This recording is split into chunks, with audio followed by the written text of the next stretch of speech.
OTT platform Soni live द्वारा अपनी अगली web series scam 2003 the Telgi story का टीजर रिलीज करने के साथ ही देश का एक और बड़ा घोटाला सुर्खियों में आ गया है। इस टीजर में ऑन ऑफ स्क्रीन नरेटर बताता है कि 2003 में हुए 30,000 करोड़ रुपए के घोटाले की तुलना में 1992 का हर्षद मेहता घोटाला कुछ भी नहीं था। इस बार खेल बड़ा था और खिलाड़ी भी बड़े थे। सोनी लिव इससे पहले हर्षद मेहता के शेयर बाजार घोटाले पर वेब सीरीज स्कैम 1992 ला चुका है, जिसे दर्शकों ने बहुत पसंद किया था। प्रतीक गांधी स्टारर यह सीरीज निर्देशक हंसल मेहता ने बनाई थी और स्कैम 2003 का निर्देशक भी उन्होंने किया है। Scam 2003 the Telgi story Sony LIV पर 2 सितंबर को लॉन्च होगी। सीरीज का टीजर बताता है कि आम से दिखने वाले व्यक्ति अब्दुल करीम तेलगी को पैसे कमाने की कोई इच्छा नहीं थी, क्योंकि उसका मानना था कि पैसा कमाया नहीं जाता बल्कि बनाया जाता है। पैसा बनाने के लिए उसने स्टैंप पेपर घोटाला रचा, जिसने देश को झकझोर कर रख दिया।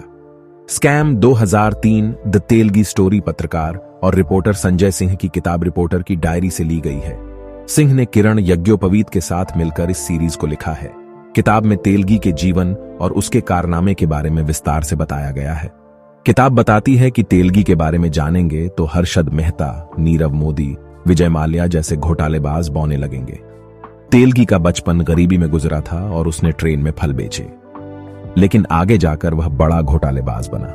1990 के दशक में जब तेलगी ने एक रात में ही मुंबई में एक बार डांसर पर 80 लाख से ज्यादा रुपये उड़ाए, तब वह पुलिस, राजनेताओं और अंडरवर्ल्ड की नजर में आ गया।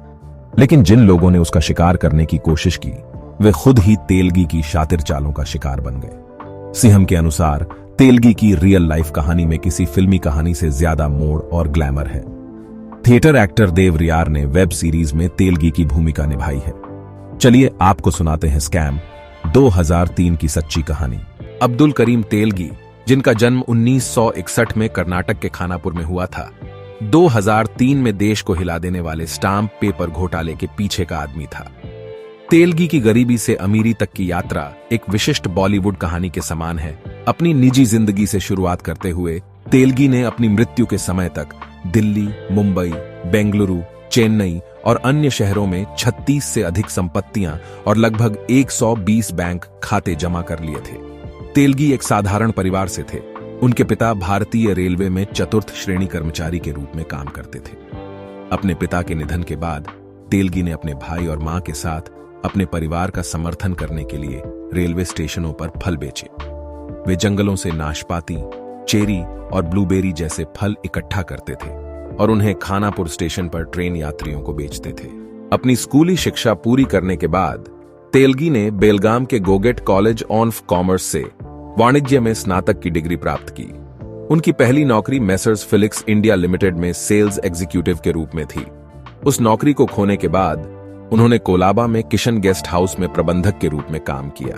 बाद में वह बेहतर संभावनाओं की तलाश में सऊदी अरब चले गए, लेकिन अंततः उनका मोह भंग हो गया और वे भारत लौट आए। मुंबई में बसने के बाद उन्होंने सऊदी अरब को जनशक्ति निर्यात करना शुरू कर दिया। सऊदी अरब में रहते हुए तेलगी ने खाड़ी देश में सस्ते भारतीय श्रम की मांग को पहचाना। इस एहसास ने उन्हें भारत लौटने और व्यवसाय में उतरने के लिए प्रेरित किया और अपराध की दुनिया में उनका पहला कदम रखा।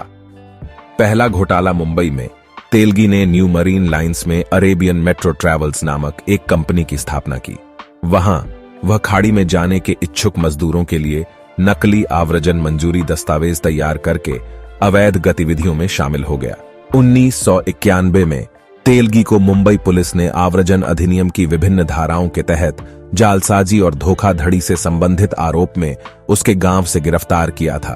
तेलगी की गिरफ्तारी ने अप्रत्याशित रूप से उसकी अवैध गतिविधियों में नई जान फूंक दी।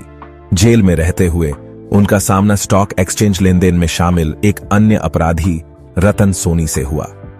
स्टाम्प पेपर कार्यालय की लापरवाह प्रकृति से अवगत सोनी ने तेलगी को नकली स्टाम्प के कारोबार में उतरने का सुझाव दिया। सोनी की बाहरी सहायता और अपने राजनीतिक संबंधों से तेलगी 1994 में स्टाम्प पेपर लाइसेंस प्राप्त करने में कामयाब रहा। उन्होंने ऐसी मशीनें खरीदी जिसे नासिक सिक्योरिटी प्रेस ने कबाड़ घोषित कर दिया था। स्टैंप पेपर घोटाला आवश्यक मशीनें प्राप्त करने के बाद तेलगी का नकली स्टैंप व्यवसाय तेजी से बढ़ गया। उसने 300 से अधिक लोगों को रोजगार दिया, जो बैंकों, बीमा कंपनियों और स्टॉक ब्रोकरेज फर्मों सहित थोक खरीदारों को नकली टिकट बेचते थे। उस समय उनके घोटाले का अनुमानित आकार लगभग 1.3 बिलियन डॉलर था। तेलगी की सफलता में योगदान देने वाला एक महत्वपूर्ण कारक उसकी अवैध गतिविधियों में कई पुलिस अधिकारियों की मिलीभगत थी। उदाहरण के लिए, एक सहायक पुलिस अन्वेषक के पास केवल 9,000 रुपये का मासिक वेतन अर्जित करने के बावजूद 13 मिलियन डॉलर की कुल संपत्ति पाई गई। घोटाला सामने आने के बाद कई पुलिस अधिकारियों को गिरफ्तार किया गया। पुलिस उपायुक्त प्रदीप सावंत को भी शुरू में गिरफ्तार किया गया था, लेकिन बाद में मामले में निर्दोष घोषित किए जाने के बाद उन्हें बरी कर दिया गया। तेलगी को 2001 में राजस्थान में गिरफ्तार किया गया था।